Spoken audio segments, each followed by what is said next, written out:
Hello and welcome to the Swine Brothers Show, episode 102 for August the 12th, 2016. If you'd like to get in contact with the show, you can do so at ellindemood@gmail.com. Facebook is, of course, Swine Brothers, and Twitter is always the Swine Brothers 666. I am your host, the voice of Swine Brothers, and apparently liker of flower metal, Elliot Lindemood, alongside the Jim who wishes to stab your testicles with finishing nails and fucking put some nice little bees inside your rectal orifice. I'm at a loss for how bad I want to mutilate you right now. What the fuck did you subject me to? Should we actually explain what happened? So, Jim's friend asked for flower metal.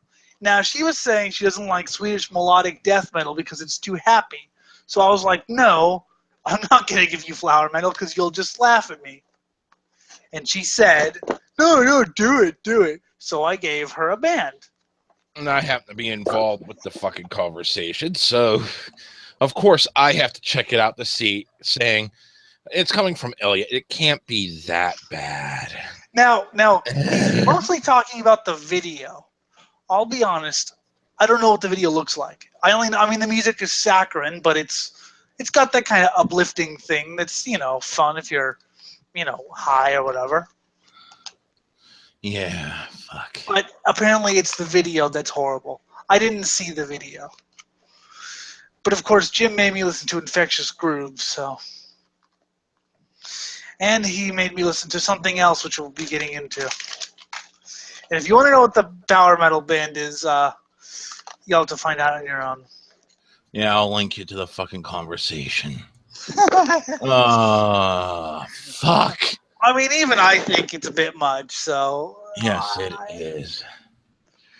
But still, even though I want to kill him for that, there's a reason Elliot wishes to kill me, and I agree. It is pretty bad. Yes. We did a little bit of preparation for today's show. Why? Because Metal Insider publishes Metallica's Black Album turns 25. Artists weigh in. So we're going to weigh in track by track. God! And this was an extreme exercise in masochism. God. I was going to cheat and just listen to a couple tracks and listen to it on one ear and fool around on the internet. But no, I had to fucking comment him and say, hey, there's one track I found so far as I was listening to it. One track that's actually listenable. Not good, but listenable. So I decided, what the hell? I'm just going to... Fine. And it was so bad, after the 12th track ended, I put on Slayer's Rain and Blood. Yes, good choice. By the way, I'm convinced Angel of Death is one of the top 5 metal songs of all time, of any genre. Silent Scream. Oh, dear God. You want to read the article first, or should we just weigh in? Because we got stuff to do. Yeah, let's fucking read the article first, and it's a bit lengthy, so I'll just, Let's just tell me if there's anyone interesting who shows up. Okay. Today marks the 25th anniversary of one of the most important metal albums ever made. I will agree, it is one of the most important metal albums ever made because it encapsulated sellout. And by the way, for people who are wondering, it's not that it's a heavy metal album, not a thrash metal album. I love heavy metal more than most people love it. It's just the sound. I mean, we'll get into it. Let's just. It's corporate fucking homogenized shit. Yeah. Sure, it can and should be argued that it's not Metallica's best album. No, neither is it. As shit as it is, it's also not their worst. I put it at number 2 on the shit scale. No, I put it at number 4. Okay. Load, I Reload, stopped paying attention after Load, so that's why it's only 2. and Saint Anger. I never listened to any of that shit. I've listened to Saint Anger all the way through. Never listened to any of the others all the way through. I heard Load, and I tried forcing myself to like it just because, oh my God, it's Metallica. I got them painted on my jacket. I love them so much. I got to listen to it 25 times to force myself to like it. And I still was so repulsed by it. It was the very first metal album I ever sold. Oh, okay. But before you move on, I'll say the good thing about Metallica, the self-titled album, in relation to Load, is Metallica is 1 hour and 2 minutes. Load is almost 79 minutes. I mean, if I had listened to that for another, 17 minutes or whatever, I wouldn't be here. Or 15 minutes or whatever, I wouldn't be here. Or how 17. Yes. We'd be reading your obituary. Or the fucking police blotter. Blind man massacres 75 people. Yes. Anyways. And hell, when you really... That's my cigarette rolling machine. Because I got to keep a hand ready for this. And I got to roll my own because they got way too expensive where I'm at. They raised taxes. Went from $5, which was barely manageable, to like $7.50 for the cheap cigarettes. Wow. And hell, when you really break it down, it's more of a rock album than anything else. But at over 16 million sold, it's the biggest selling of the SoundScan era by far. And it's the fact that it's selling a solid 5,000 copies a week suggests that it's going to be holding that record for quite some time. I never actually bought it. At least by Puppets. God. I never actually bought it. I always had it for free, either from friend or download. So, like I was saying, at least buy Puppets or Ride the Lightning. You know, if you need something in that vein. I mean, because both are far superior than this fucking garbage. By Justice, at least. The Black Album was originally conceived during one of the Injustice for All tour in the late 80s and was mainly written by singer James Hetfield and drummer Lars Ulrich.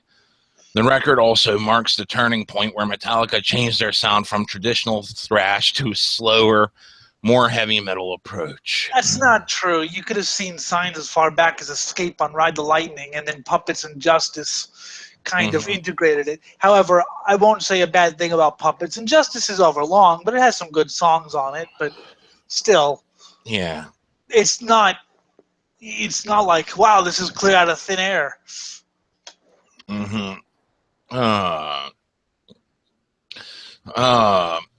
The influence of the record has been immense ever since, inspiring many musicians throughout the globe and even regarded as the album that turned them into heavy metal. No, mine was Megadeth, Countdown to Extinction.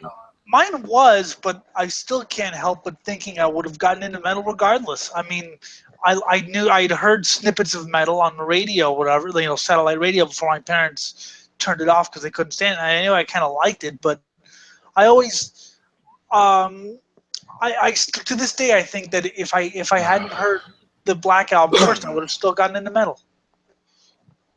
Oh God.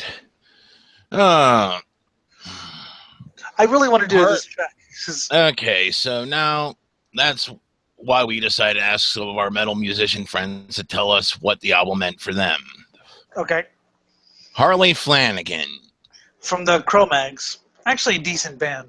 Mm-hmm. Don't tread on me. I personally thought it was a great album and showed maturity in production and songwriting. That's called doing too many drugs. Yes, way too many drugs, and I've done a lot of them in my life. I love the older stuff, but I was also disappointed in that album at all. But I was not disappointed in that album at all. I thought it sounded great. Maybe that's because I'm a musician and not just a fan. Fans have expectations and like things to stay the same. Now, wait. I'm not a musician, but I fancy myself as a drumming expert at least. I like drumming. You're going to hear a lot of complaints from me once we do our track by track about the musicianship because it's awful. I went more into the lyrics because fuck. I went into the lyrics too. I dabbled some with the fucking musicmanship, but really, just flush a toilet. Yeah, but I got so bored. And watch it overflow, filled with shit, and that's the sound I'm thinking of. I got so bored with it, I started paying attention to more what the bass and the drums were doing than anything else, just because what else am I going to listen to? Some stock riffs and some growling? So I just kind of paid attention to what the bass and drums were doing more than anything else. And also, you know, something staying the same, sure. I mean, that's Cannibal Corpse. Motorhead. Yeah, Motorhead too, but I could still get into change. Fuck, how often has fucking Maiden changed? You know, albeit minor. Then you got Gwar, which changed in major ways throughout the years. And, oh, fuck, I love them both. Manila Road, who've changed. I like bands that change without compromise, like Manila Road. Whatever album you hear from Manila Road, be it their death metal album or their thrash metal or their prog or their power metal, you know it's Manila Road. Somehow there's just that sound of Manila Road. Iron Maiden, you always know it's Maiden. With Metallica, if I were to listen to Justice or Puppets in this, it's a different band.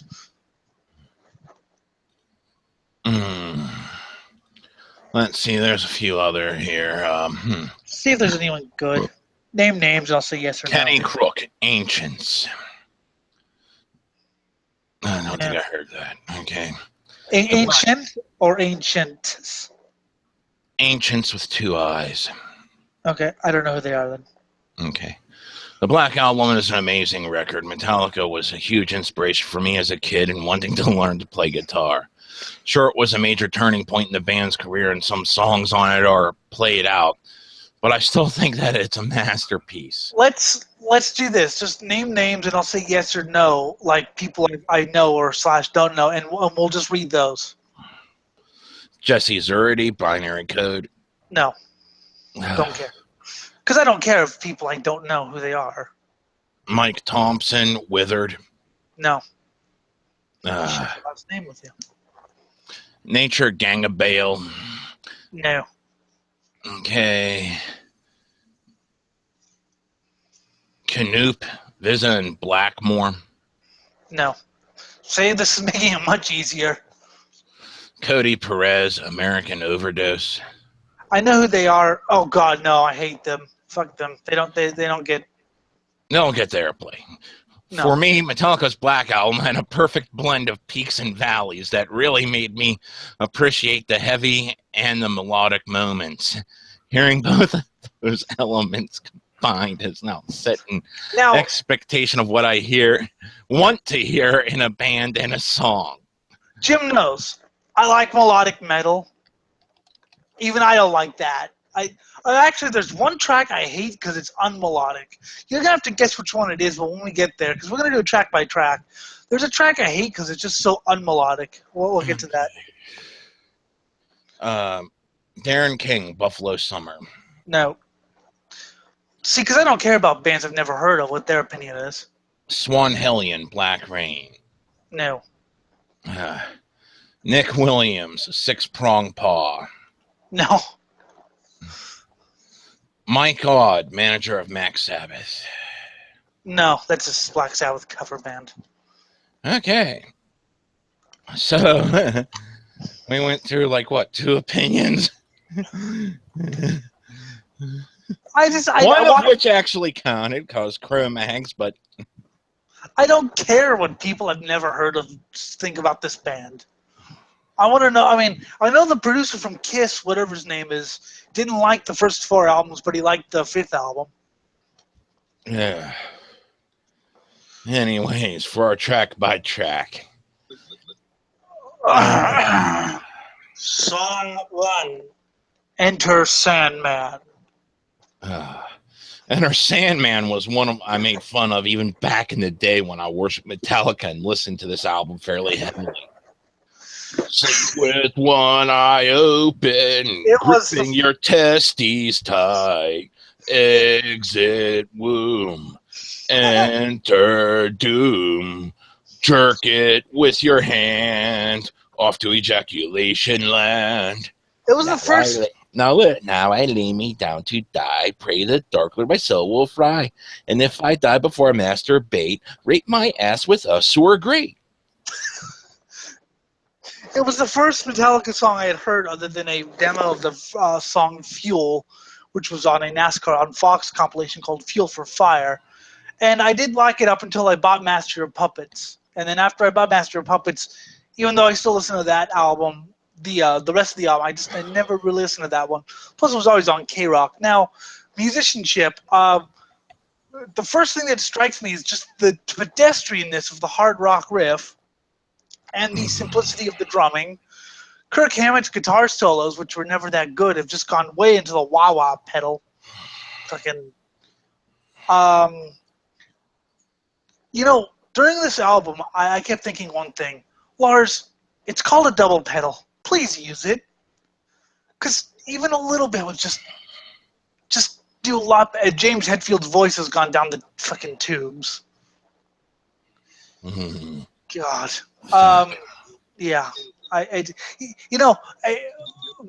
Most of the songs on that album, I kept thinking should have ended 2 minutes before they ended. And this is the first song that it's just, oh, it's over. No, it's not over yet. And that's why the album felt like it was 3 hours long. Track 2. Sad but true. This one starts off kind of promising, actually. It's got a nice little intro to it. And you're thinking, how's this going to... Oh, it's just going to laze around with like a 3-note...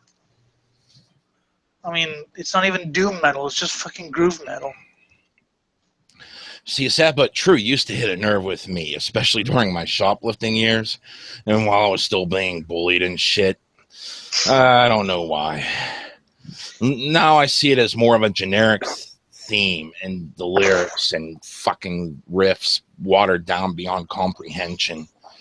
So many songs to the angsty teen thing, questioning society so much better. Just off the top of my head, Judas Priest, Breaking the Law.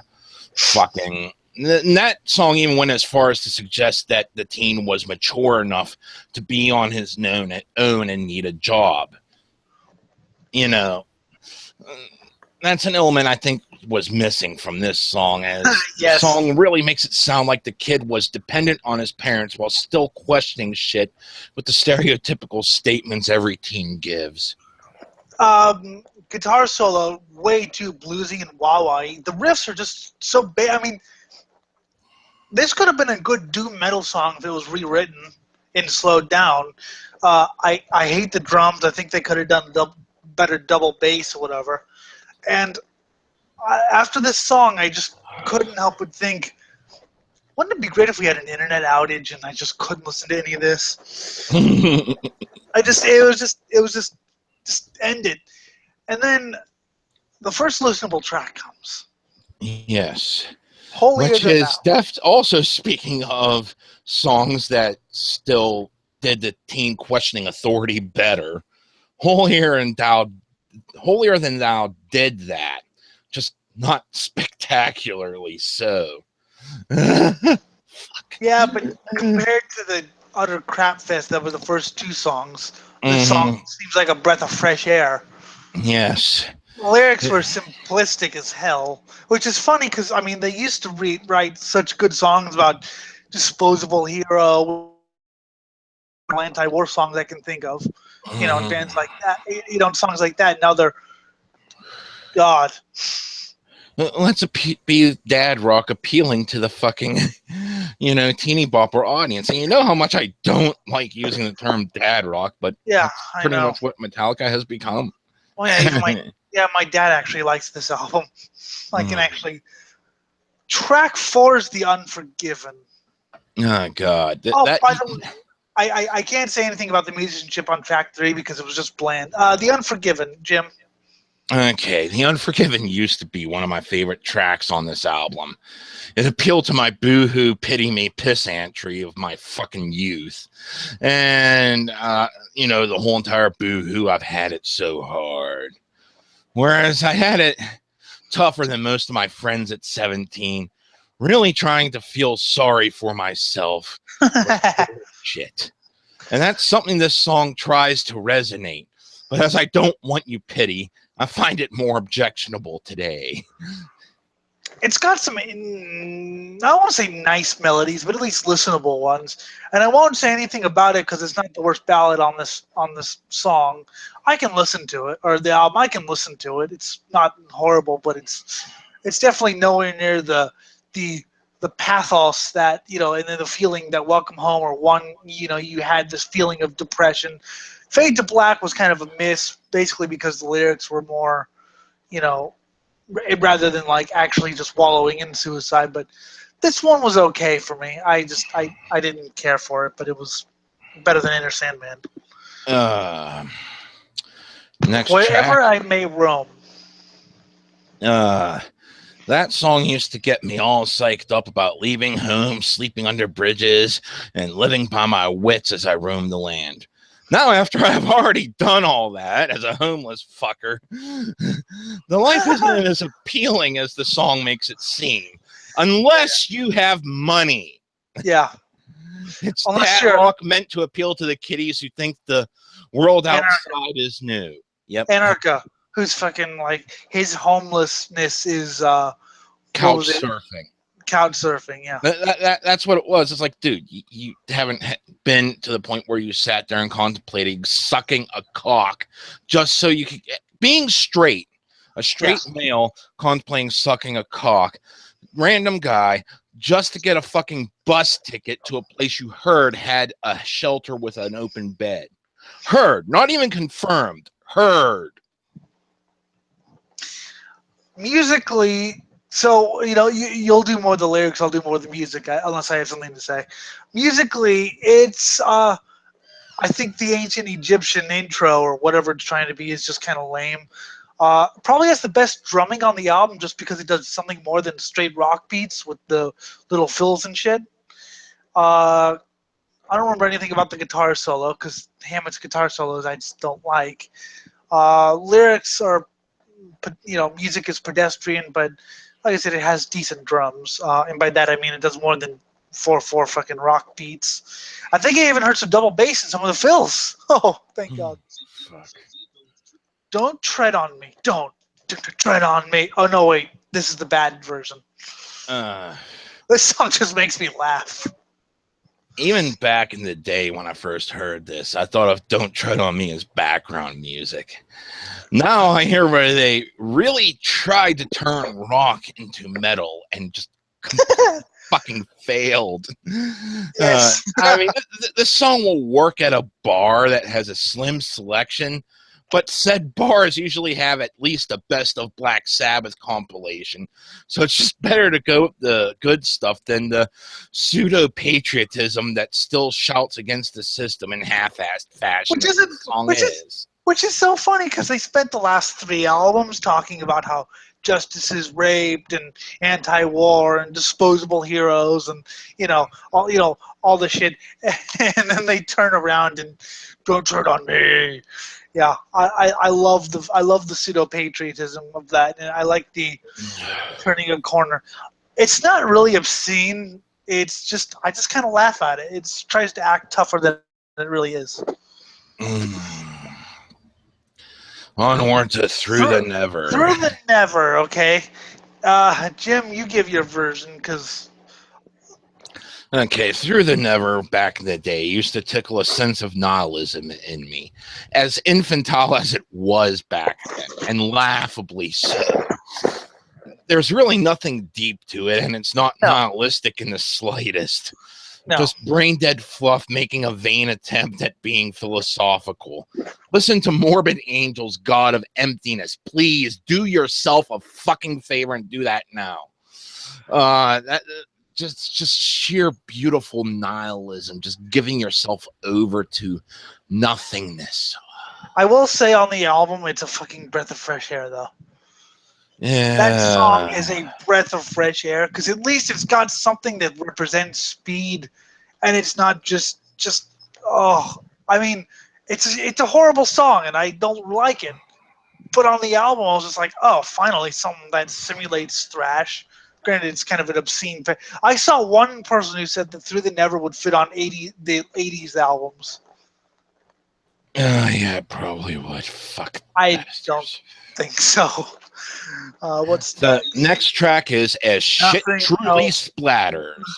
I see. I was gonna say I can't say anything about the Unforgiven because of the second ballad on the album. Oh my god, I had to re-listen to it and I wanted to gouge my eyes out. And I don't even see. Yes, As Shit Truly Splatters. That's even what I called it back in the day. James Hetfield's attempt at a love song. I called it a shit truly and shit truly splatters back in the day whenever I fucking was so into this album or thought I was. Oh god, even from the first time I heard it.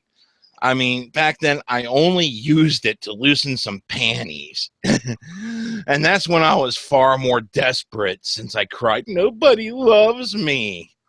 But seriously, today I would rather use Guar Salamanizer for that. Since if that gets those vaginal juices going, she might be worthy of the things my tongue and fingers do. I have other better power ballads to play for people who aren't totally. I mean, this song lyrically uses 4 lines over and over, or however many lines over and over again. It makes no damn sense. I didn't even know it was a love song until like years later because it just seemed like a bunch of random words. It's a shit love song. It's delivered naively and just horribly. The musicianship is just god awful. I'm sorry, but your quote just brought a better song to my mind, and it's a fucking Weird Al parody. This song is just 6 words long. Yes, I know. Long. Yeah. It's and James's is pretty damn sickening. I mean, James's whole no, the worst part is whenever the end and the vocals get louder than the song, and you have to hear James's horrible crooning, and you just wish for a merciful release. You just wish that there's some sort of God up there that just can kill you. Unfortunately, God doesn't exist. If chicks weren't present back in the day, and nothing else matters, would just be the point where we flipped the tape over and listened to the beginning, because we were listening to a pirated tape that had Garage Days at the beginning, then the first few songs of this, then when you flipped it over, songs in this. I never used it for that because I always had better fucking. I mean, The Road Behind, things like that. I always had better fucking sad, slow songs or doom. Track 9 is of Wolf and Men, which is a fucking blessed relief after nothing else matters. But then again, anything else would be. It's your kind of typical galloping heavy metal song. I mean, it's not obscene. There's just nothing special about it. A Wolf and Man was just background music to me back in the day, assuming we were too stoned to move and had to listen, or were attempting to wet some panties with the previous song. And I can see why today. There's more appeal to novelty, both lyrically and musically, than any substance. Think of someone trying to capture the Run in the Woods feel of some of the black metal out there back in the day, then applying sheer commercialism to the point of going completely lamestream, just straight to that whole entire theme instead of doing anything like that. Throw in one note here and there that tries so hard to scream, "I'm metal," but fails as it's washed away with the mediocrity of it all. And that's this song. And piss poor drumming, yes, that is something I will not disagree with. The God That Failed. This was about James' mother dying because she was a Jehovah's Witness, or not a Christian Scientist, didn't believe in going to the doctor, so she basically just died. This song is just it was background music when I was into this. It was just slow. It just never. I thought the lyrics were written kind of pedestrianly. You see, fucking The God That Failed just screamed atheism for beginners that don't just want to accept the premise that there is no God as an atheist. You know, the complete theistic view of being angered by a deity that isn't earning its tithe. It's background music back in the day. And if we didn't flip the tape already by this point, oh, fuck. Today, I just ask myself, why did I subject myself to this? At this point in the album, I'm trying not to fucking rip my brain. I'm just saying, please, dear God, as soon as this is over, I am treating myself to some deicide. Yes. I mean, the riff work tries to be condemning, but Yep. fails so miserably at it that, Track 11 is My Friend of Misery, which I think is one of my worst. The song isn't even melodic. I kind of like the bass solo. The bass intro at the beginning could have gone somewhere. It could have been this really somber, but the music, there's not even a melody. It's literally just notes and singing. There's no. I don't know. There's just nothing to please the ear with this song. you see, back in the day, I will admit that I used to sing just to the chorus of this. But I didn't know any of the words to the rest of the song. I never paid attention. And this is also assuming I didn't just flip the damn cassette tape and listen to the beginning at this point. I mean, the entire album is fairly tired and overdone at this point. Even back then, I considered it tired and undone. And it just leaves me in misery, like a sick dog that should be euthanized. So maybe it accomplished its goal in that sense, but fuck no. I couldn't even tell you if there was a chorus because, like I said, all I heard was just random notes. It was literally just like, okay, wait, what are you trying to do here? I mean, it's like, I'm not even going to say it was bad. It just left me completely flat. There was no there was no melody. There was just, wow. Track 12 is another pseudo-thrasher, The Struggle Within. You go ahead first, because this is where I rant. No, you go ahead. See, I'd have to be pretty drunk from liquor stolen from our parents' cabinets not to have already flipped the tape by now back then.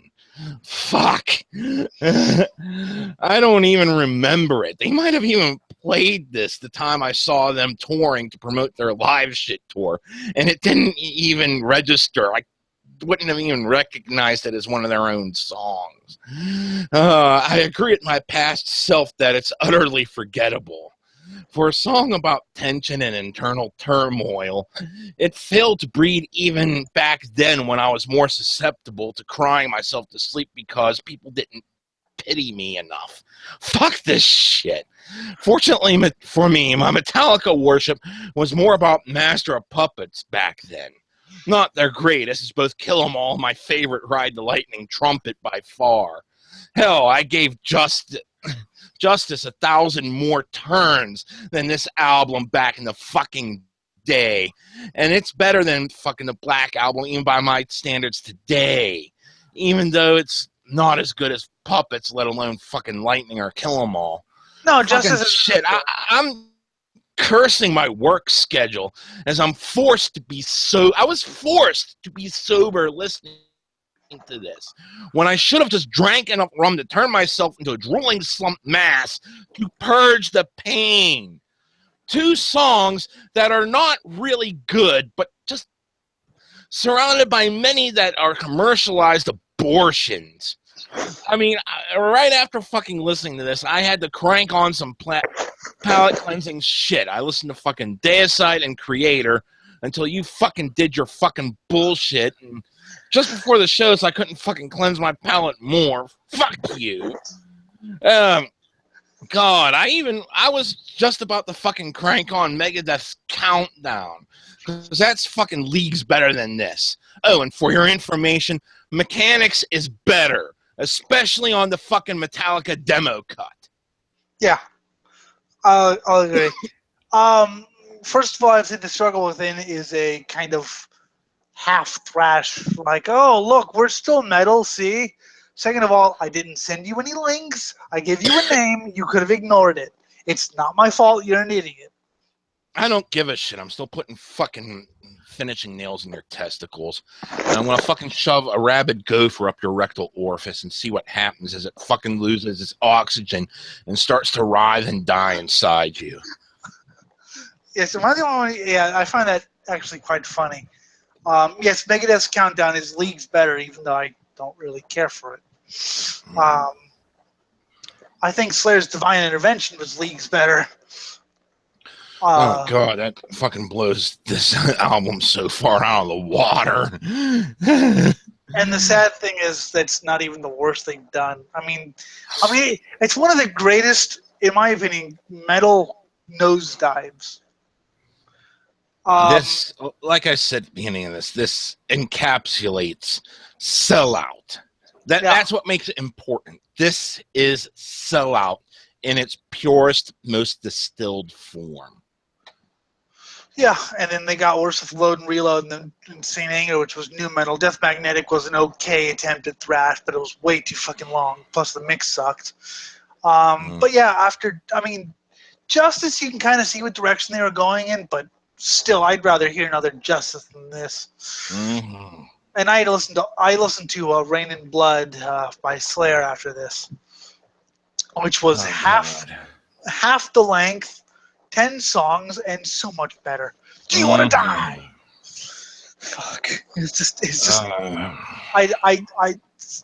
But see, I didn't want to kill myself actually, because if I had died listening to Metallica, my last memory would be listening to the Black Album. God. Yes, that would have been a suck-ass way to go. Yeah, so I was like, I gotta hang on, but yeah, I'm not doing that again. We'll do a better album. And by the way, can I just list a couple albums that came out in 1991 along with Metallica? Go for it. Butchered at Birth. Arise. Sepultura. Into the Grave by Grave. That's something I wasn't actually introduced to until recently, sadly. Yeah. I wish I'd have known it back in the day. I would have had memories then. Necroticism by Carcass. When was Clandestine released? I think it was 91. It was either 91 or 92. But still, what I'm saying is, it was actually a pretty damn good year. Just not for this abortion. No, and that was one of the swan songs of thrash. I mean, thrash survived until about 92 or 94, and then, look, Slayer got groovy, okay? Slayer got groovy and got more urban, so to speak. But I'd much rather listen to Stain of Mind or any of the other, Bitter Peace than any song off of this album. Cast out the warring factions! Cast out the warring factions! I mean, Slayer's worst album makes this this makes Diabolus and Musica, in my opinion, Slayer's worst album, look like Show No Mercy. Yeah, fuck. So if you are a millennial listening to this and we pissed you off because we shit on Metallica, good news! Millennials are outraged over new TV show portraying millennials as outraged. Thank you. I don't remember how I found that. I think Chad, but I found this first. God, yes. Oh, God. The cast and crew seem pretty delighted at this news. Good. A millennial member of a focus group has angrily objected to the contents of a television program because it portrayed millennials as coddled, easily offended, and thin-skinned. Thank you, Truth. It's called The Truth. Yes, we hope you enjoy the truth.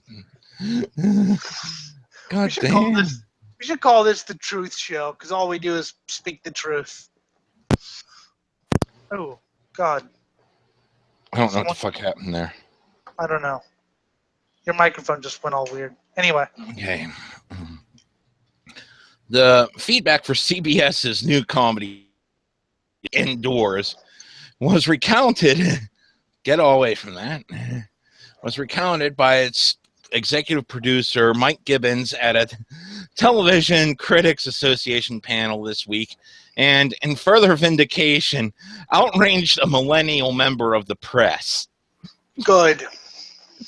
Beautiful. I'm a millennial myself. How are we so coddled? And what about our overly politically correct workplace that bothers you? Everything. Everything. And you're saying that, and I'm saying this, and I was born in 94. Mm-hmm. You are a dead set millennial, and you fucking say, how can you not see this? That was an insult, Jim. I know it was revenge, but that was an insult. Yes, I know. They asked somewhat stroppily at the panel. Stephen Fry, who stars in the show as a travel editor who becomes the boss of a group of millennials in the digital department of a magazine, jumped in to say that he believes there is an element of coddling in the generation and an element in which you have to be tougher than the generation before. Yeah, no shit, the millennial reporter, not named by Deadline, fired back before saying she wanted the question answered by Gibbons, not Fry, who noted a previous generation in his family was sent to Auschwitz. So you can't fucking debate the guy that fucking suffered real things in his fucking family's past because oppression, but you still want to argue oppression. I think that's what the fuck. What is real oppression here? Fucking being treated as fucking cattle for medical experiments, or a TV show that portrays millennials as being an outraged generation. And, I mean, people think the baby boomers were spoiled. That's the funny thing. People think the baby boomers were spoiled, or people think, Gen Xers or whatever. This makes, Gen Xers sucked. Sorry, Jim. But this makes Gen X look like fucking World War II. Mm-hmm. These people are the ones who kill themselves because of a college prank. A harmless college prank, and then you have nothing to do but kill yourself, and then rather than people going, wow, you're weak, they go, oh my god, how sad, and then I'm the monster here. I'm the monster for saying, wow. I had a baseball bat taken to my fucking skull. This is after I got out of a mental institution and a partial program for being suicidal.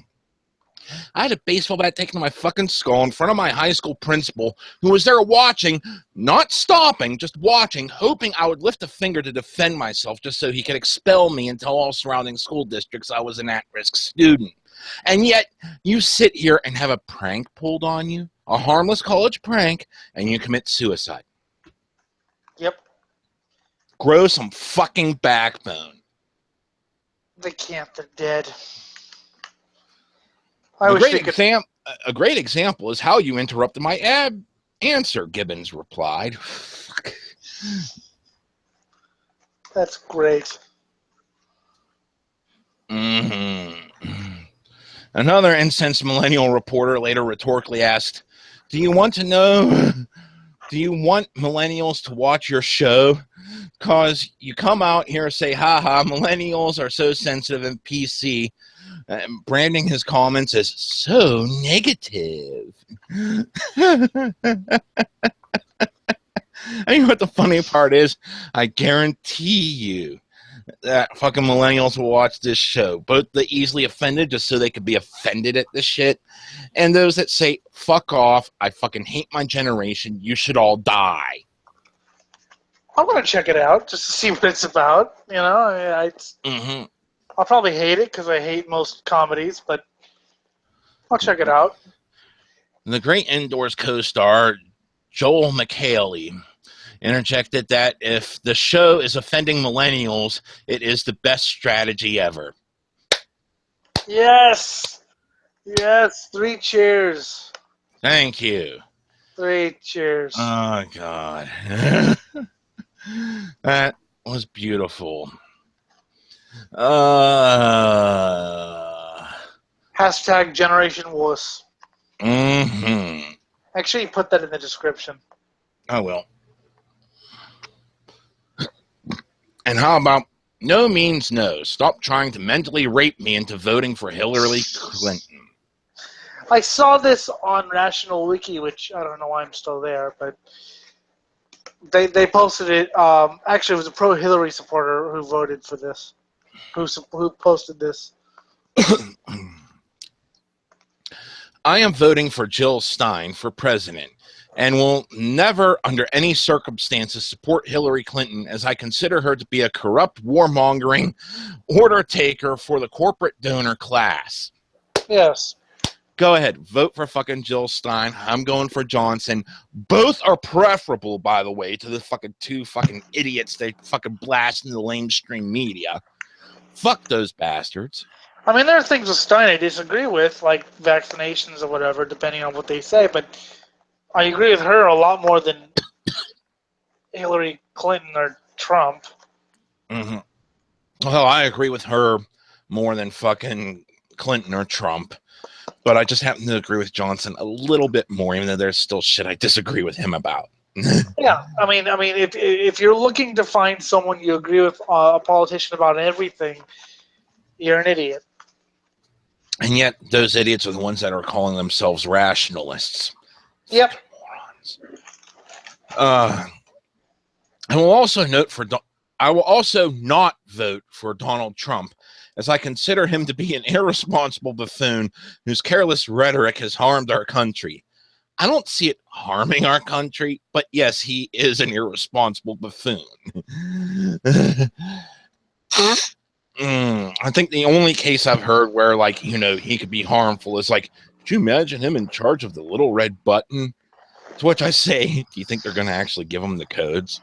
I think his fans are the harmful ones. I think he says things that I wouldn't take seriously, like his, whole, his Second Amendment thing. But his fans, though. So his fans worry me, but he doesn't. I mean, he has some toxic fans. Yeah, he does. David Duke. No, well, you gotta remember that the neocons love Clinton. Isn't that great? So it's like racists love both candidates. Yep, and yet Hillary Clinton. This is why I'm voting third party. Yep, this is why I'm voting third party. Despite my clear statements of these facts, I'm under relentless assault by my so-called liberal friends to vote for Hillary Clinton, despite my 1,000 misgivings, not least of which is that she did not legitimately win the Democratic primary, and that her campaign team, the DNC, the state-level Democratic parties, and the corporate media all colluded to manufacture a win for her, when an honestly run and reported primary would have obviously resulted in a Bernie Sanders victory. Yeah, but we all knew that was going to happen. Mm-hmm. I knew that was fucking going to happen. Oh, yeah, I predicted it, and everyone called me cynical. That it happened, and they didn't even... I demand an official apology. No one did. Yeah, right? Yeah. No, not for me, because I said, he ain't going to win. Yeah, but everyone else was like, oh, you're just being cynical. Yeah, you don't know how elections are rigged. You haven't seen it in real time like I have. Oh, God. Mostly on the local level, but yeah. Oh, fuck. Well, the national, look at how many elections Bush rigged. Mm-hmm. This collusion is especially difficult for me to deal with this past spring. I volunteered hundreds of hours I didn't really have and donated thousands of dollars that I couldn't really afford, on top of having a newborn child, this spring in the hopes of getting Bernie Sanders elected out of a desire to create a better world for my newborn son. Even though I disagree with Bernie Sanders on a lot of shit, yes, he is still preferable to these two clowns. I love it whenever people do all that shit, and they just. I mean, I never did it because I never had a hope he would win, but isn't it great when people just finally realize that maybe old cynical Elliot was right? Isn't it great when they just lose all hope? It's great when they lose all hope, but they'll never credit you for being right because I didn't want to listen to him then. La, la, la, la, la. Hell, I fucking even tried telling people myself, and they're like, I'm not listening to you. La, la, la, la, la. And I'm like, one, I told you so fucking post. And they're like, shut the fuck up. You never did. And then Yeah, I fucking linked them to the posts where I fucking told them so. And they're like, shut the fuck up, you fucking piss. They didn't want to hear it then. They didn't want to be proven wrong now that, I knew something that they didn't. Hey, Fuck you. You're fucking morons. You're sheep. I can dream, can't I? Yeah. And if you want to fucking prove you're not a sheep, actually stand up by your gut and vote for one of the third-party candidates or independents this election. Just do it. And comment on this video if you want to prove you're not a sheep. Mm-hmm. Do it because we command you. Even though I've explained my reasoning on being unwilling to vote for Hillary Clinton, I've written an article on why I believe that electing Hillary to stop Trump is not an effective long-term solution for our country. No shit. Good job saying that. The bullying, badgering, shaming, scaremongering, insulting, belittling, mocking, and abuse of all varieties continues to assault me, both on social media and in real life, as my supposed liberal friends just don't seem to be able to respect my no on this topic. Now, I don't really care about all that. Scaremongering is something I have actually seen. I've seen the scaremongering. I've seen the mocking. Yeah, but I mean, trying to shame me into fucking voting for both fucking morons that I refuse to vote for. There's people trying to shame me into killing myself, so. I'm been badgered. I haven't suffered any bullying yet. Oh, well, I can, even though I don't care, but, I mean, if you want me to bully you, I can. Belittled and mocking, yes. Abuse of all varieties. Nah, I wouldn't even call it abuse. I just call it pissantry. See, that's the problem, is you're saying all this, and I really want to, but I just don't care who you vote for. So I'd have to abuse you about something else. Just Baby recently. Fuck you. Anyway. Oh. Fuck. Hold on a sec before I start dying. Ladies and gentlemen, the death of Jim. If anyone wants to take over the show after he dies. Just recently, I was treated to this gem of an insane guilt trip. So, just to be clear, you prefer Trump in the White House. She's voting for Stein. How's that preferring Trump? Because, no, it's the old a vote for, the Green Party's a vote for the Republicans type thing. Yeah, and I've heard both fucking the Hillary camp and the Trump camp scream at me saying, a vote for Johnson is a vote for the person I don't want in office. Yep. I have too. And that's Johnson. They're both going after the same candidate. That says something in my head. Anyways, I'm just checking because I don't want to write you off as a complete lost cause who is unable to look at all the people who will suffer under Trump inordinately more than Clinton. How? He won't be able to get a single thing pushed. I highly doubt they'll even give him the launch codes for the nukes and hand it off to the fucking VP instead. No. They'll give him the launch codes, but they won't be like the real. They'll give him like a video game. Like, here, Trumpy, here. Play with this. Oh, like the 1980s fucking classic war games. Would you like to play a game? How about thermonuclear warfare? Thermonuclear. And say my ideological purity is not worth more than the recognition of those people had human beings worthy of equal civil rights. God, these fucking people consider themselves rationalists. They write fucking emotionally driven shit drivel like this. I'm rationalist, but I'm gonna be overly emotional and fucking shout everything. Oh my god! Oh my god! Oh my god! Oh my god! Oh my god! Yes, that's And you why. wonder why Trump is a thing, because you call yourself rational, yet you're being overly emotional. And the people who voted for Trump were just sick and tired of your fucking easily offended bullshit. That's why I left the scene, because of that. God. And, you know, So fuck any form of logic. people are sick of it, and they're voting for Trump and giving morons like David Duke more of a fighting chance. Maybe they don't even want someone like that, but they're voting for the guy he's in for, and so they're helping giving the white supremacists more of a voice. Maybe even unwittingly, but they're doing it all because they're tired of it. They're tired of the fucking bullshit here. And dear God, if there was ever a campaign that people should just fucking, I don't care, Stein, Johnson, either or, fucking go for it. This is the election. Even though I have very little hope in humanity, and I doubt it's going to happen because everything's going to be fucking rigged down the line.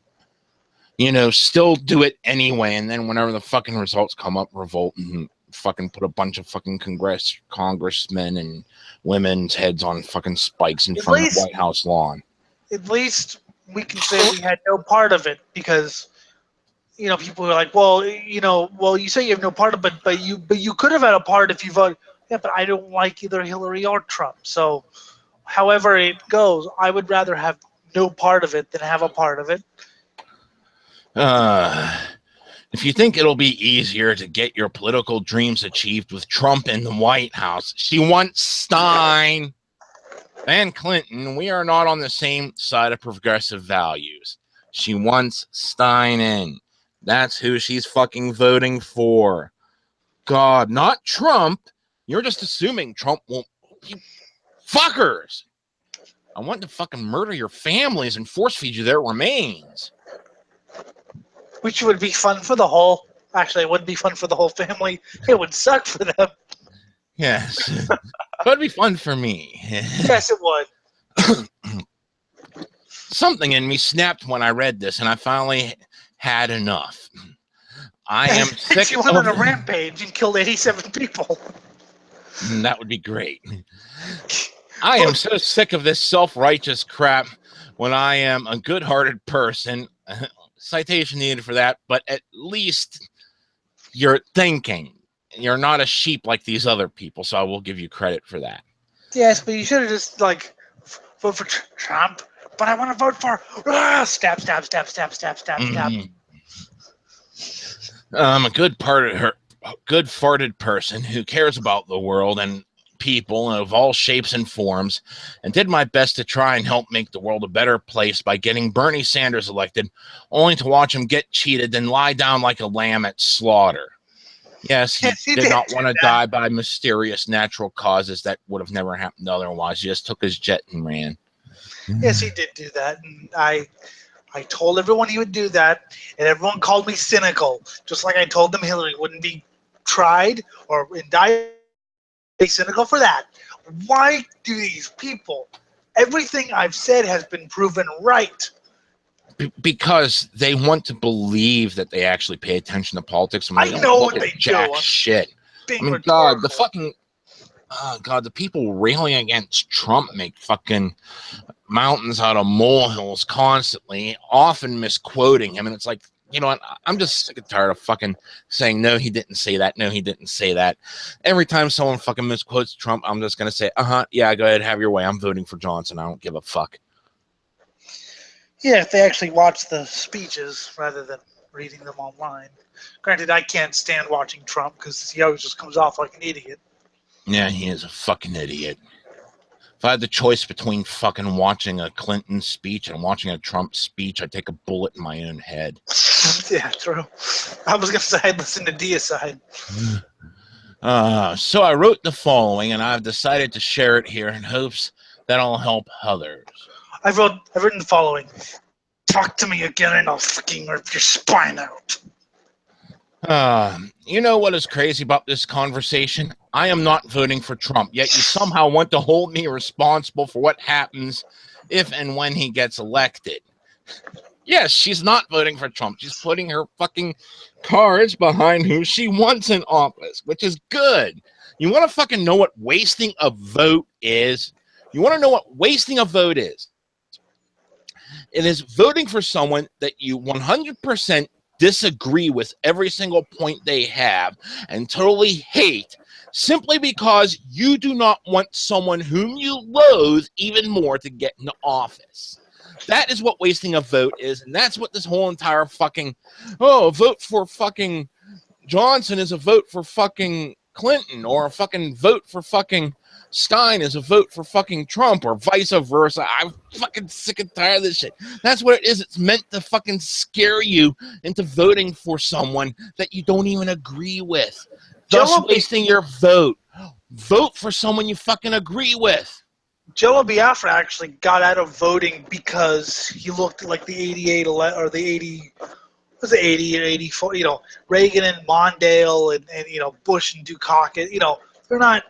That's not a choice. You know, Reagan and Mondale, they're both actors. One's John Wayne and one's the whiny loser. So he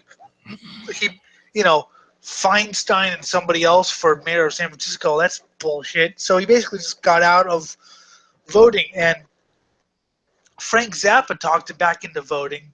And one of the things he said was, it's so fun to vote down baseball stadiums. First of all, third-party candidates are available, and you vote for whoever you want. And second of all, local elections, especially when they're coming up with a new stadium, and it's fun to vote down stadiums and just watch the sports fans go, huh?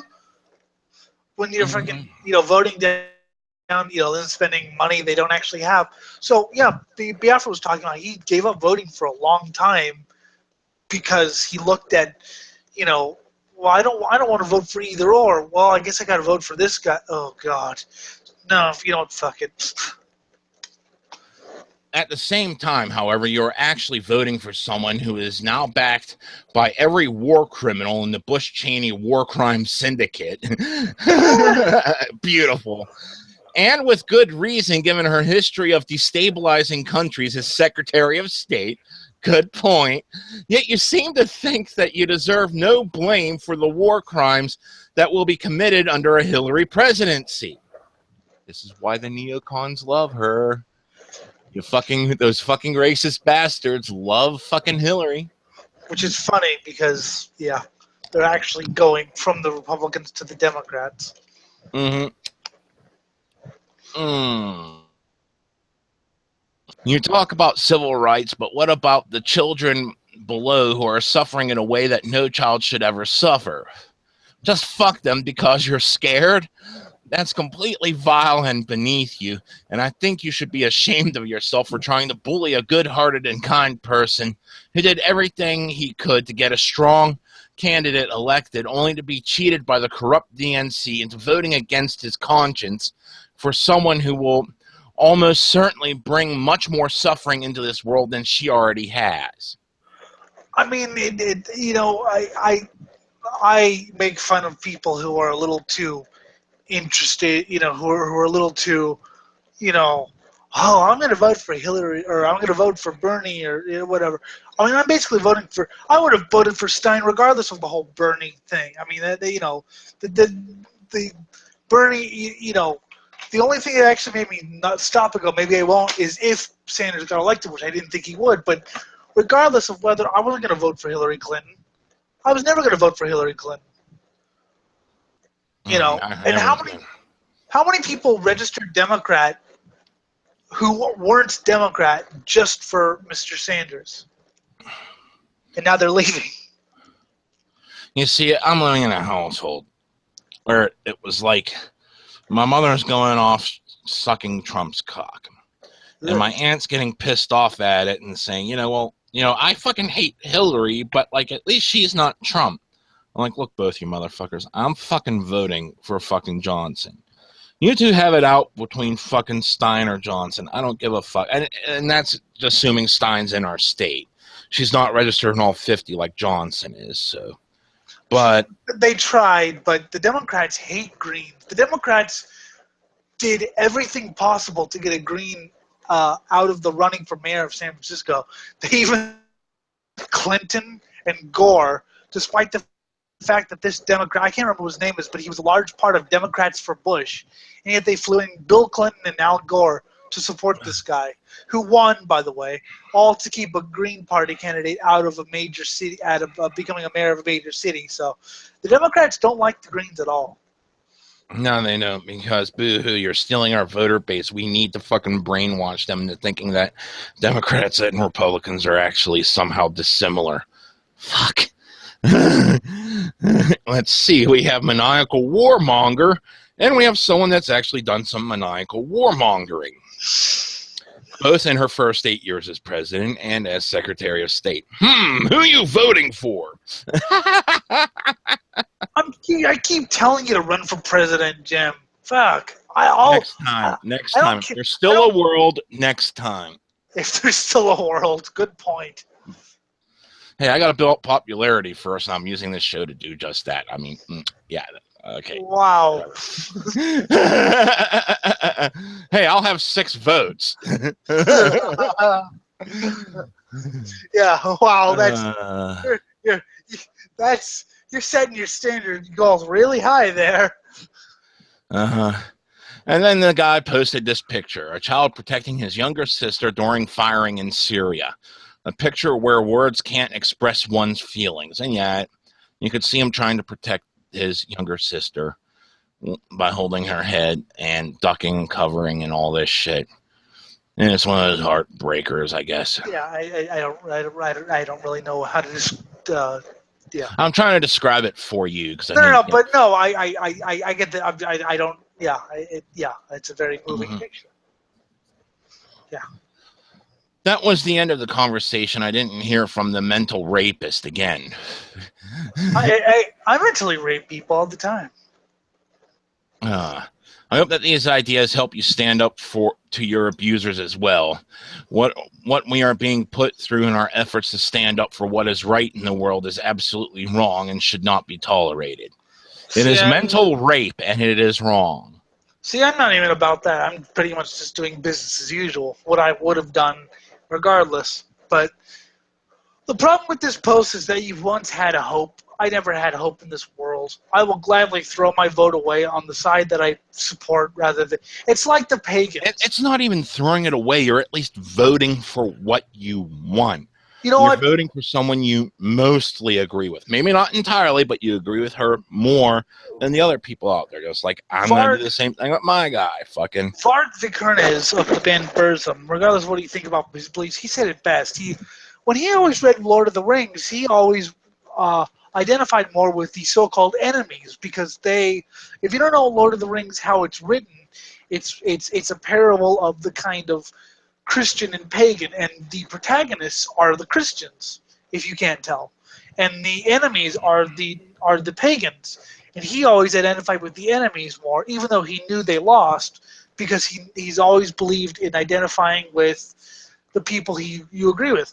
I've rooted for villains in superhero movies, even though I knew they were lost, just because I thought it was about time Batman got the shit beat out of him, because I always thought he was a wanker. Mm-hmm. So, I have no problem supporting people I know 100% don't stand a chance. There's some sort of weird, perverse beauty in the futility of it. Well, since we ended the last article on rape, woman tells police she was raped by a Pokemon Go character after she felt an assault, and the virtual reality game detected the creature in her bedroom. I hate it when Pokemon Go characters rape. Police say a young woman has lodged a formal complaint that she has been raped by a Pokemon. It is a formal complaint. Raped by a Pokemon. Go Tentacruel. She told officers she had been sexually assaulted by a giant Pokemon in her apartment in the Russian capital of Moscow. Oh my God. I actually checked the URL just to make this from the Daily Mail, so this is not a joke. Mm-hmm. The married woman, whose name has not been released, had reportedly been playing Pokemon Go before she fell asleep. She claimed that she woke up to find a huge Pokemon lying on top of her body and says it was raping her. What?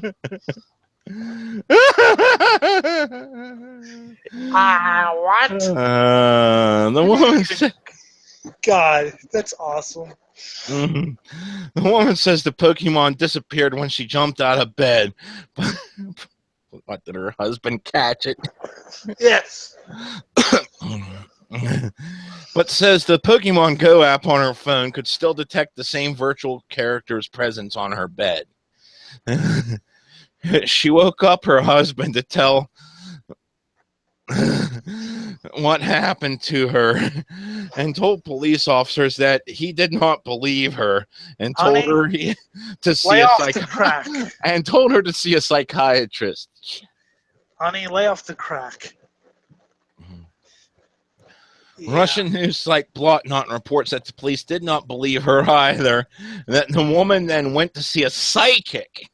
I guess she got psychic and psychiatrist confused, who was unable to help her. Ivan Makarov, the woman's friend, said, she says there are too many Pokemon at her place, and even after the dog can sense them. The dog can sense the Pokemon. It's not just barking in the wind. A dog can sense invisible, imaginary, fake creatures. Mm-hmm. She says that the dog barks whenever she plays Pokemon Go. You know why, Jim? Because the dog's saying, "Ruff, ruff, get a fucking life." He said that his friend had eventually accepted her husband's advice in desperation and had booked an appointment with a psychiatrist. And the psychiatrist said, "You crazy." Pokemon Go, a free-to-play, location-based, augmented reality game for the iOS and Android devices, has become a huge craze since it launched in July 2016. Players use GPS to locate, capture, battle, bloody blah. We know what it is. We don't care. Happy birthday, Chaz. Happy late birthday. Yeah, happy late birthday, whatever. Oh, fuck. We hope you enjoy people raped by Pokemon. We hope you enjoy being raped by Pokemon. Mm-hmm. Oh, fuck. What else is there? We've only done 70 minutes. We've got to do a little bit more. Giant alien spacecraft will invade Earth in 2017. Jesus will lead aliens and UFOs to fight Russian President Putin. Doomsday conspiracy theorists claim. 4 simultaneous days. In one single Earth rotation. Oh, you gotta show your friend's time cube. Yes, I showed most of them time cube. I think the one said, dude, there is nothing inside me that makes me want to click on that link. That's what you said, pussy. Mm-hmm. Aliens have concluded plans to launch an invasion of Earth next year. Doomsday conspiracists say. According to the Doomsday Prophet, who claims to have deciphered the Delphic pronouncements of Nostradamus and the cryptic biblical book of Revelation, aliens will invade Earth in a gigantic alien spacecraft. Shaped like a dildo. The spacecraft will shoot death rays, killing millions of people. Good. YouTube Doomsday Prophet Psychic T. Chase sends a dark message of warning to the world about terrifying events that will happen very soon in a video uploaded to his YouTube channel, Revelation13.net, on July 24th, 2016. The Doomsday Prophet claims that Nostradamus and the Book of Revelation predict that an extraterrestrial invasion of Earth will take place between 2017 and 2020. No, okay, so Have there's a nice range of dates. And a nice wide year of, that gives you 3 years of collecting tithes. Good job. yep. According to the YouTube conspiracy theorists, before aliens stage an invasion on Earth, Russian President Vladimir Putin will take actions that will spark World War III. What, not Trump or Clinton? Just Putin? Okay. The aliens led by Jesus Christ at his second coming will intervene before humanity self-annihilates in an apocalyptic nuclear war. Jim, you know what that means, right? Jesus Christ Allen? Gigi Allen? Is coming back, man? Yes! Yes! That's Dude! the second coming I can get behind. Gigi Allen. In case you don't know, his birth name was actually Jesus Christ Allen. Mm-hmm. But then she changed it. Yeah, because probably a good idea, though. But yeah, his father predicted that Gigi would be a powerful man like the Messiah. Psychic T-Chase assures his fans that Jesus and his army of ETs will defeat Putin. After Putin is defeated, the Jesus Alien Confederation would then take over the world and impose a world government to save humanity. And then Gigi Allen will throw a huge concert. Oh, God. Throw undead shit at people. Mm-hmm. The YouTube prophet's assessment of mankind is pessimistic. No, it's not. It's not pessimistic enough. He's saying that the side of good will win. That's optimistic. I want Satan. Yeah. We are too warlike to govern ourselves peacefully, so someone's going to step in and fucking straighten things out. That's optimistic.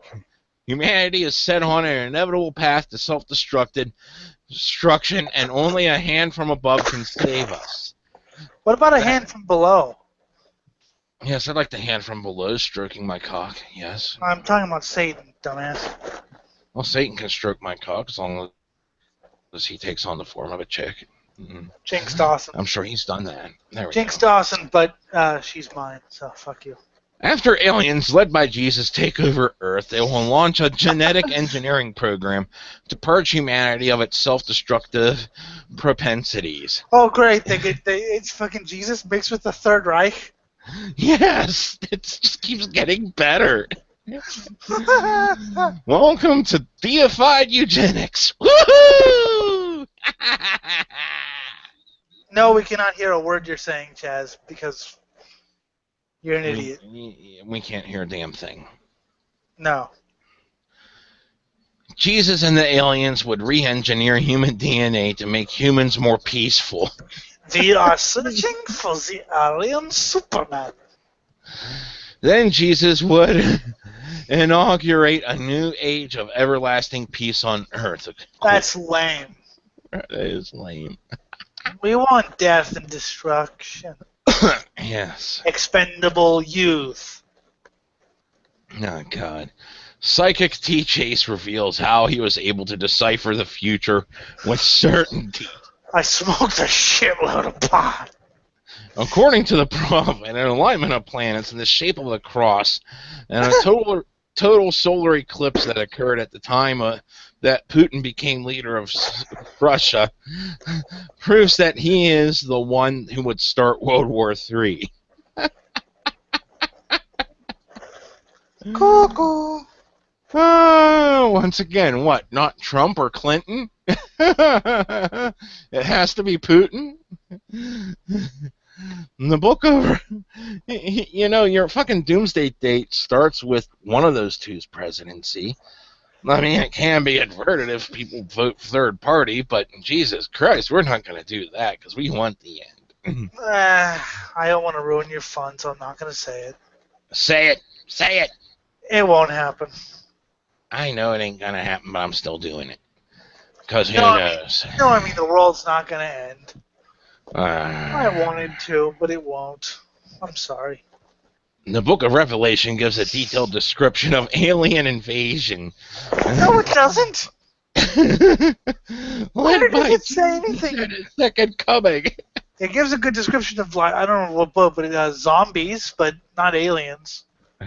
According to Psychic Chase. In Psychic Revelation Chase is a chapter bit- 19 describes the second coming of Jesus accompanied by aliens and UFOs, Chase claims. Where the hell? What Bible are you reading? I want that Bible. I want it. I think he's watched Ancient Aliens too many times, but still. Have you actually watched? Have you actually? Because I've never actually had the stomach for that show. Sometimes it's fucking hilarious as shit. I'll check it out. I've never. Other times it's just like, why me? Shut up, you stupid fucking human. Oh, God. I'll check it out. I've got nothing to do tonight. Decode Revelation 19, and it sounds like a UFO invasion, Chase argues, according to the Express. No, it doesn't. Revelation 19:11 says, and I saw heaven opened and a white horse. Revelation 19:14 says, and the armies in heaven rode on white horses. It doesn't sound like code. It sounds like because they didn't have alien ships back then, so it was literally like, well, they would ride horses. Hello. Hi, Hello. finally. Yeah, sorry, I was having problems with my audio. You were having problems with your butt. As I was saying, Ancient Aliens is painful to watch, purely just for the absolute stupid shit they'll say. There's an actual really good, like, 3-hour-long fucking YouTube video which goes in and debunks all of the bollocks that they say. I don't want anything debunked, though. I don't like watching debunked videos because it just like Yakub video or whatever that Jim showed me. Just sit there and just let the idiocy just let it take over. It's got to be a lot more fun listening to the fucking Black Album. Well, we can't do and you that derive because your... what happens, you let the stupid take over and then you have the choice between Trump or Hillary. Yeah, but that was going to happen anyway. Yeah. Those words taken from the book of Revelation are coded descriptions of a coming UFO invasion. White horse, according to him, is a biblical code for UFO. I'm saying that the white horses could be UFOs. It could be Christ and his fleet of UFOs to defeat the Antichrist at the Battle of Armageddon. I always thought Christ was on a bike. Jim, I am the Antichrist. That's what I was meant to be. Your God left me behind and set my soul to be free. And the Antichrist will ride a fucking tricked out motorcycle. Okay? That's what the fucking Antichrist is going to ride. A tricked out motorcycle with chainsaws on it. Do you know what? I actually think my washing machine is satanic. It has an Antichrist setting.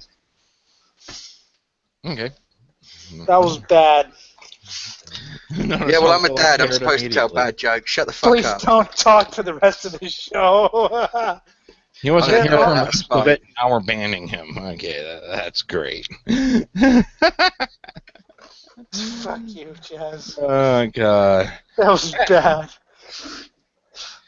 After Jesus defeats Putin at the Battle of Armageddon, he would begin to rule the world from New Jerusalem. Psychic T. Chase claims, pointing his audience to Revelation 21. According to YouTube conspiracy theorists, New Jerusalem is New Testament code for an ancient alien city or civilization from another dimension or parallel universe. It'll be in Weehawken, New Jersey. That's where he's gonna fucking. Well, no, we already know that New Jerusalem is England because there's that song Jerusalem, which says, "May Jerusalem be built here on England's green and plentiful land." Actually, you know what? I take it Ask back. ask any American from America here, and you'll know that New Jerusalem is America. I'll take it. I take it back. It won't be in Weehawken, New Jersey. It'll be I in think the there's William. probably more Jews in America than there are in It'll be in Williams Grove, Pennsylvania. Okay, there we go. According to I know YouTube Williams Grove conspiracy. is. Okay. I saw the holy city, the New Jerusalem, coming down out of heaven. Revelation 21:2. You can turn that into a song. And Putin is defeated in the apocalyptic battle of Armageddon. A portal would, a portal would open to a higher dimension, and aliens from a civilization or city in another dimension would come to Earth and colonize it. Good God, I hope they sign the right papers, though. Yeah. Because otherwise they'd be illegal aliens. And let's see Trump's wall stop them. See, Chaz, you're not the only one who can do bad jokes. We're both good at that. Let's see Trump's walls. The aliens and Jesus would then re-engineer humans genetically to make them peaceful. No! Don't you get it, Jim? He's actually, this is all just a code. Jesus. Fuck you. Because I was just thinking that genetic re-engineering I made him involves... stop and think. I'm just I'm thinking still trying what? to think of how you genetically engineer humans to be peaceful. Well, if you mistake genetic engineering with basic surgery, then that's just lobotomization. That doesn't necessarily make you peaceful, though. No, but, you know. It's fun. Shut it. But Just makes you partially brain dead. Yeah, but most humans are already partially brain dead. I was just about to say the same thing myself. Bam! Seriously, if you wanted to make the rest of humanity half brain dead, though, all you need to do is just start sending them fucking Ken Ham books as school books. There you go. That'll make them all stupid. Bam! That's some first class British wit. But Psychic Chase realizes that many doubting Thomases would need extra evidence to believe his devilishly tall prophetic stories. Thomas the Tank. Not Thomas the Tank Engine, Thomas the Tank. So he provides clinching evidence from Nostradamus in a famous quatrain believed to predict World War III. You Nostradamus. Yeah, I know somebody else who uses Nostradamus and the Bible to make all sorts of weird claims. I don't. I know someone who uses Satan, and Satan is good. Praise Satan. Satan is actually good, because if you actually look at the Satan mythos, essentially Satan would actually be more like, what's his name, Prometheus, the person who brought fire. Titanic. To human, and it wasn't actually he brought fire, he brought knowledge of fire to human beings, and obviously the deceiver brings knowledge to humans. Anyways, the quatrain corroborates the alien UFO interpretation in the Book of Revelation. A great bird will linger in the sky, reads Nostradamus' Century 1 Quatrain 100. Do you think Nostradamus just was playing Pokemon, really?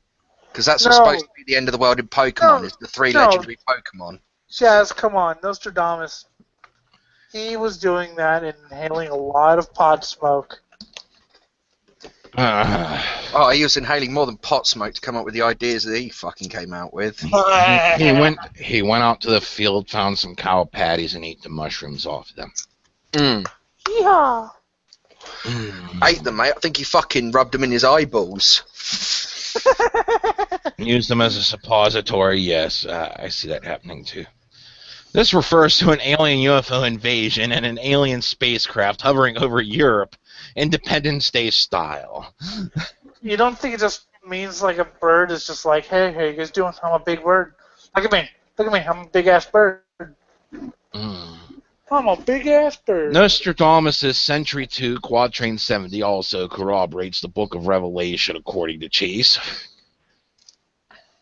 The dart from the sky will make its extension. Death speaking. Great execution. The quatrain reads. The stone in the tree. The proud nation restored. Noise. Human monster. Purge. Expiation. That's metal as shit.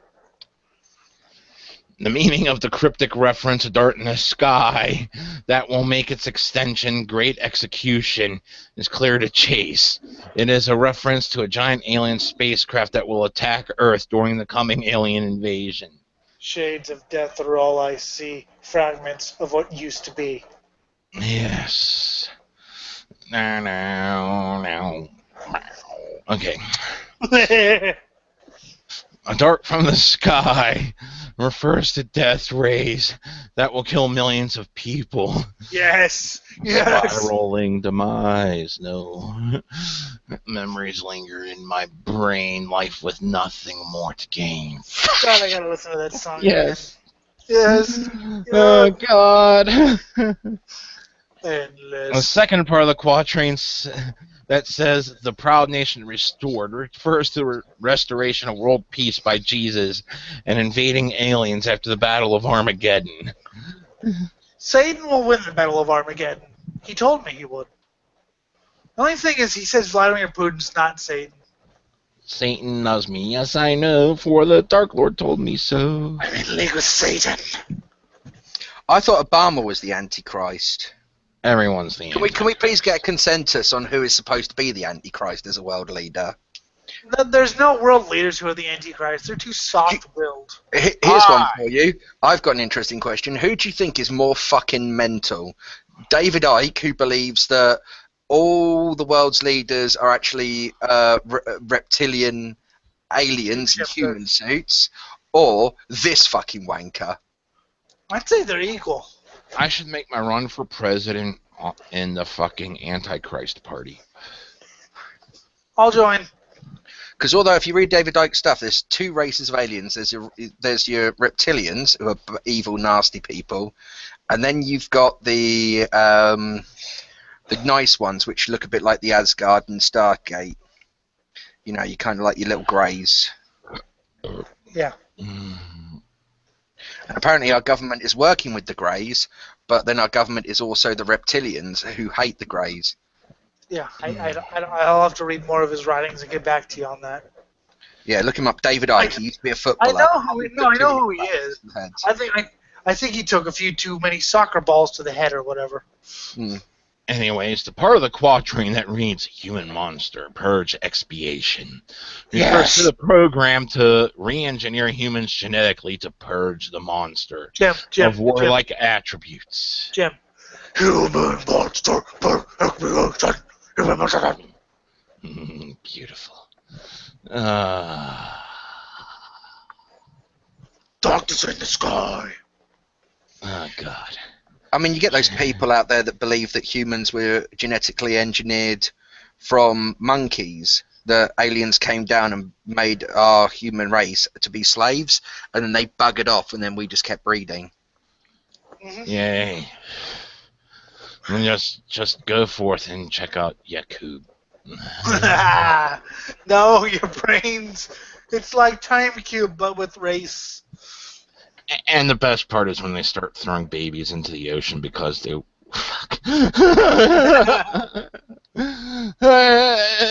I mean, the part where they start throwing babies in the ocean reads like the Book of Numbers from the Bible. Fuck!